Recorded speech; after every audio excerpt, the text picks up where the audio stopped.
I believe everyone has a story to tell. And I believe everyone deserves a little pampering. Welcome to Mannies with Grannies. I'm your host, Tiffany Marino. Join me while I sit down with a woman over 70 and get to know her while giving her a manicure. From what I've heard, everyone says you're very interesting. I'm very interesting. Yeah. I am, yes. And I try to be that way.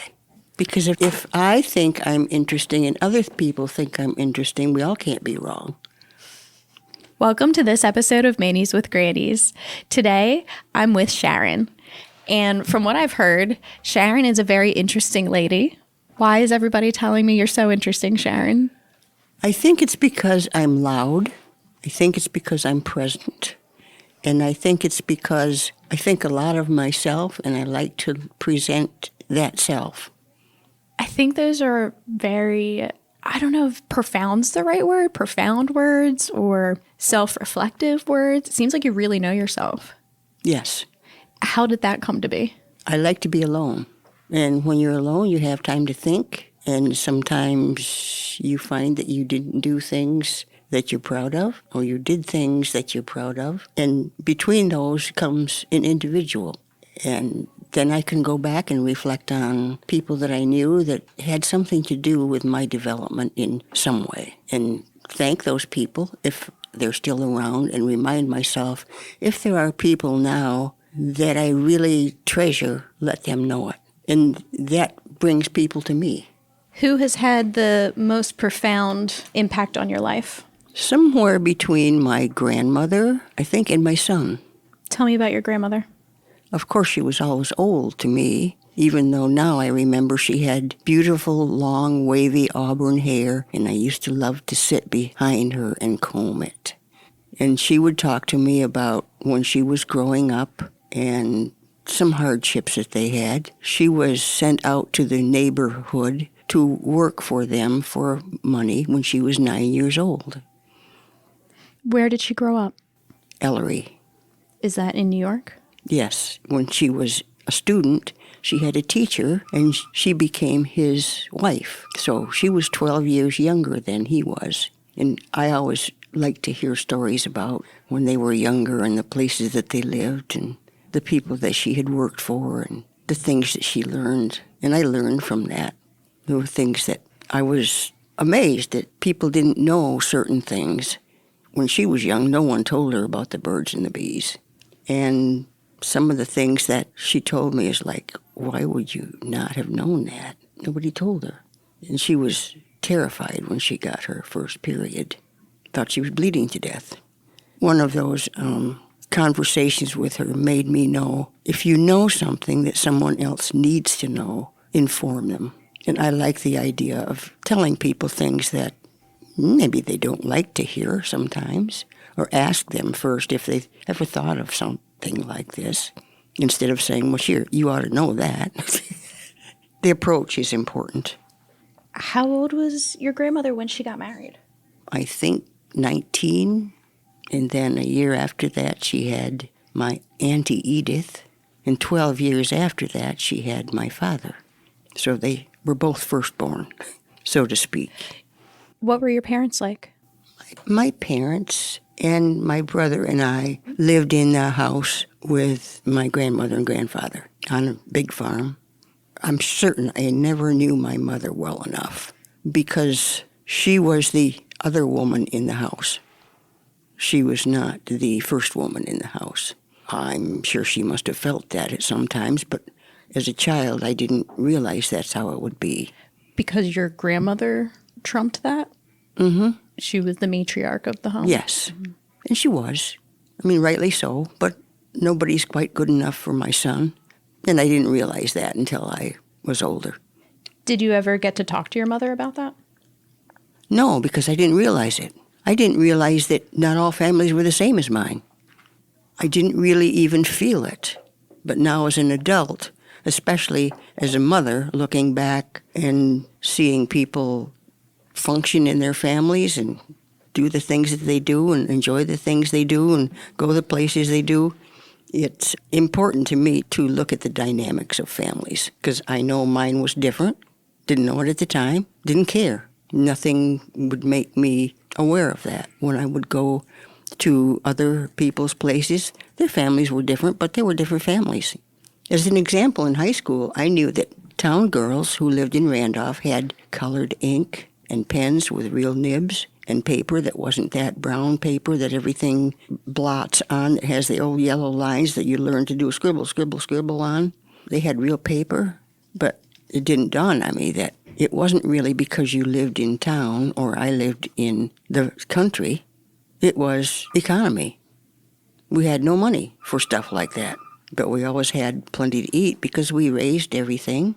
We never went hungry. We probably ate better than a lot of people that lived in town that had colored ink and pens with nibs.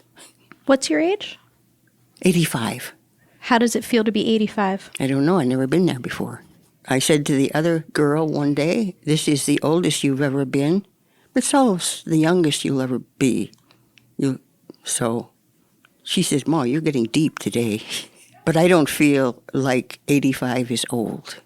I don't feel old. I don't feel aged. I feel limited by some of my physical disabilities. My lungs don't work right. My heart doesn't work right. But as long as I can walk and talk and feed myself and dress myself, I will. And when I can't, I'll welcome the help from someone else. Thinking back to when you were graduating high school and then thinking about now, do you think your life panned out the way you thought it would? I have no idea. I had no plan for my life. I wanted to get a job, and I did. I was, I guess ignorant is the word, meaning uninformed, because I thought, along with my boyfriend, who was very well informed, that I would go to Cornell. I didn't have the marks to go to Cornell. I didn't have the money to go to Cornell. And so I graduated and got a job. Did you end up applying to college? No. When I was 50 years old, I graduated from nursing school.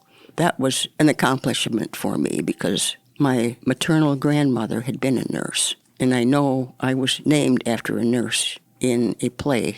So it just made sense that I would be. I was destined to be a nurse. Did you end up working as a nurse then? Yes.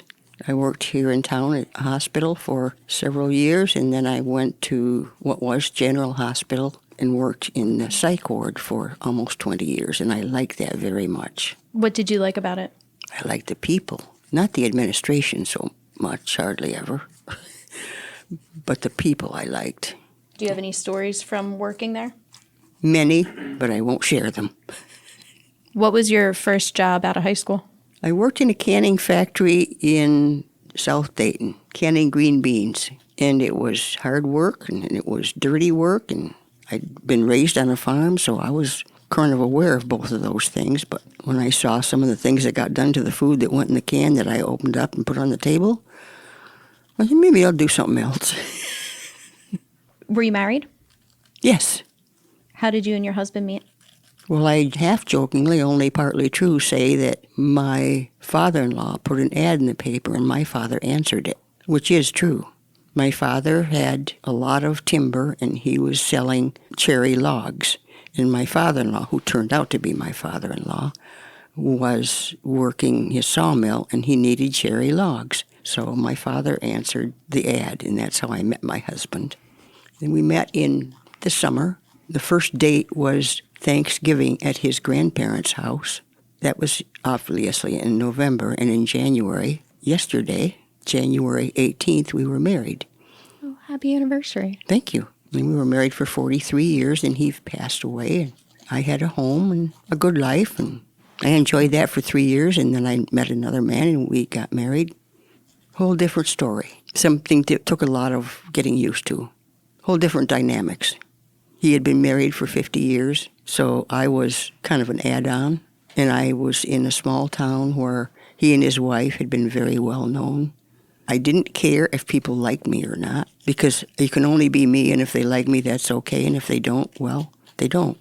It turned out that most of them did, and I had a very nice time with him. We traveled a lot, went on a couple cruises.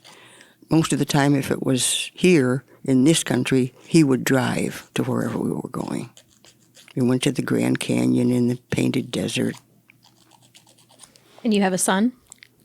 Yes. Well, my first husband and I had a son. Do you remember finding out you were pregnant? Yes. How did you feel? Pregnant. I was young enough, so it didn't really, it was a revelation, but I really didn't think ahead much when I first found out I was pregnant, like how long it was going to be. What's your son's name? Kelly Andre. How did you pick his name? Well, he knows about where the Andre came from, but I can tell you where the Kelly came from.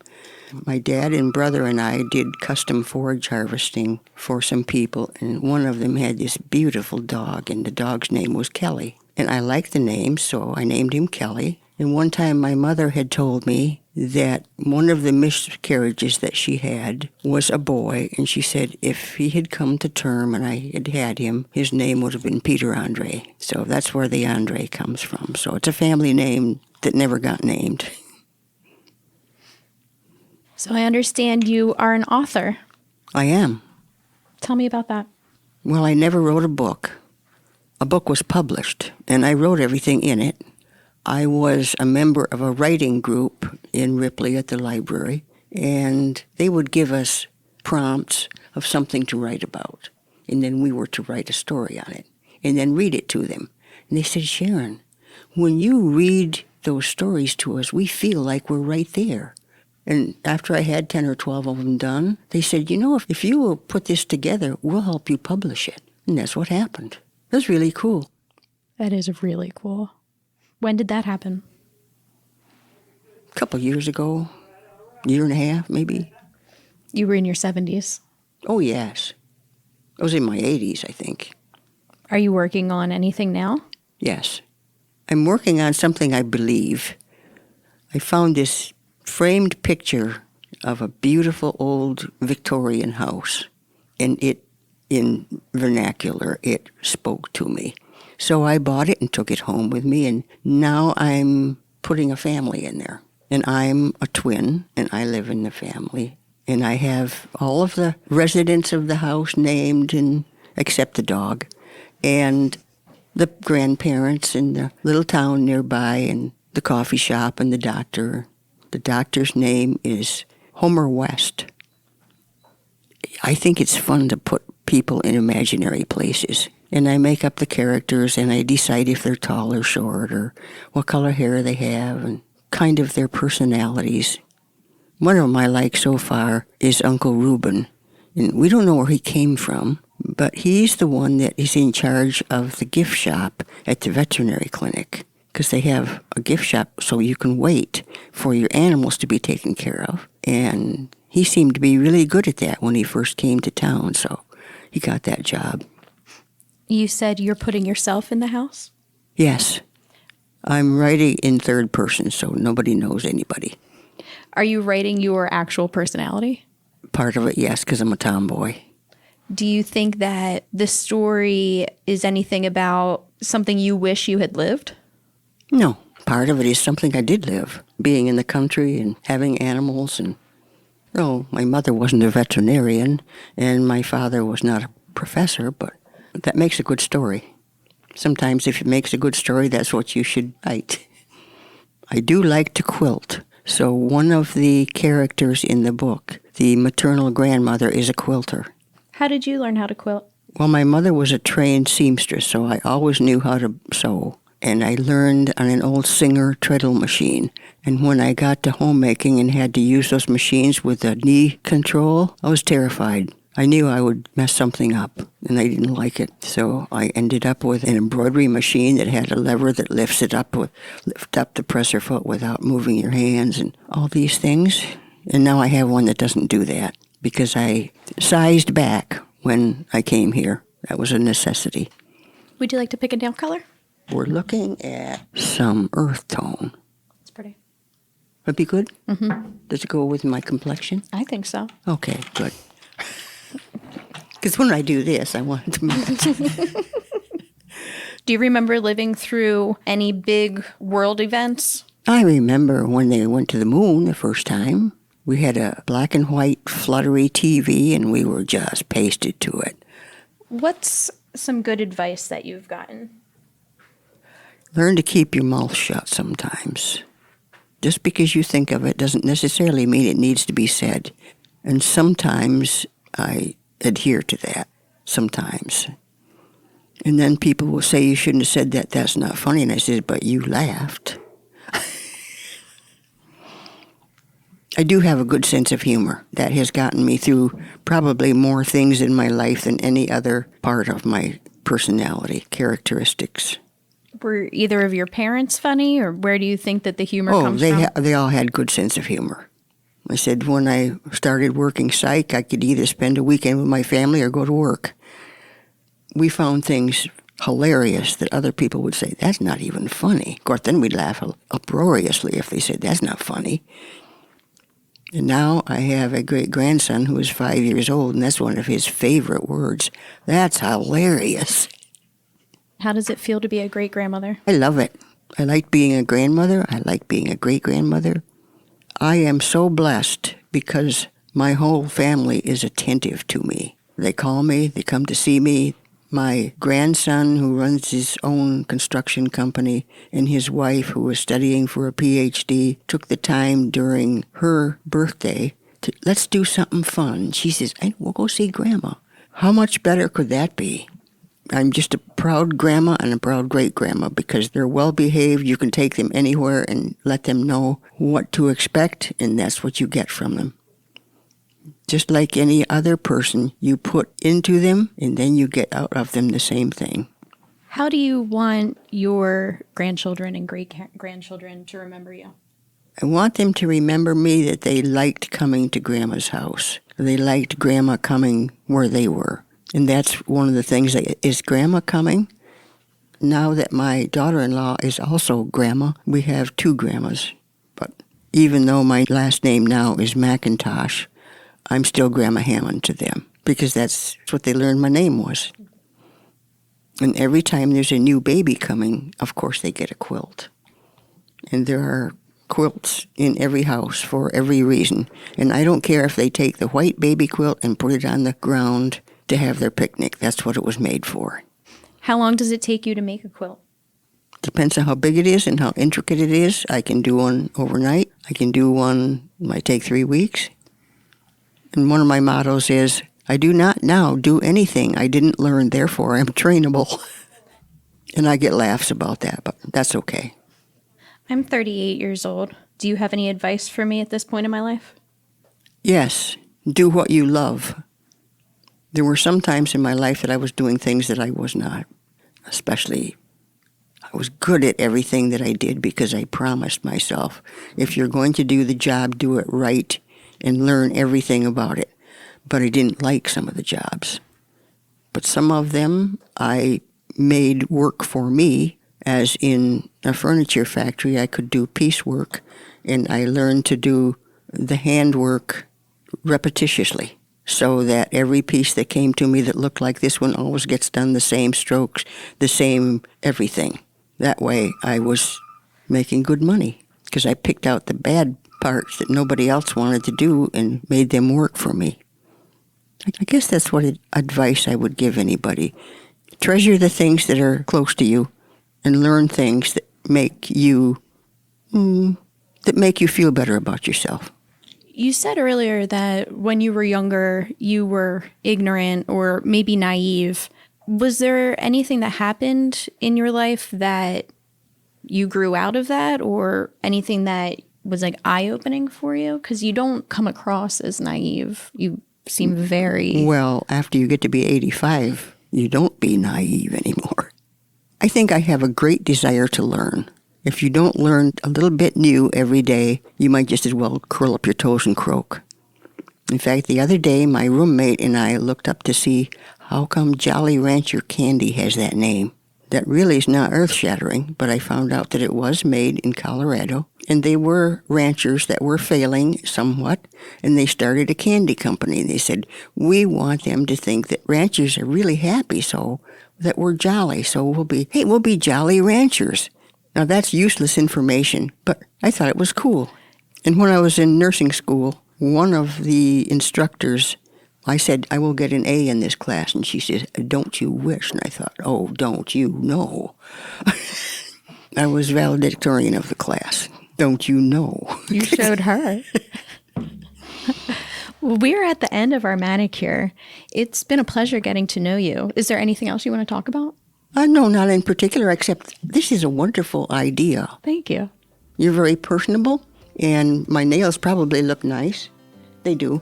And I enjoyed it. Me too. Thank you very much. You're welcome. Thank you.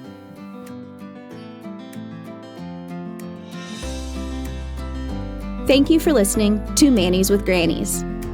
I hope you enjoyed learning about someone else, and maybe even learned a little about yourself.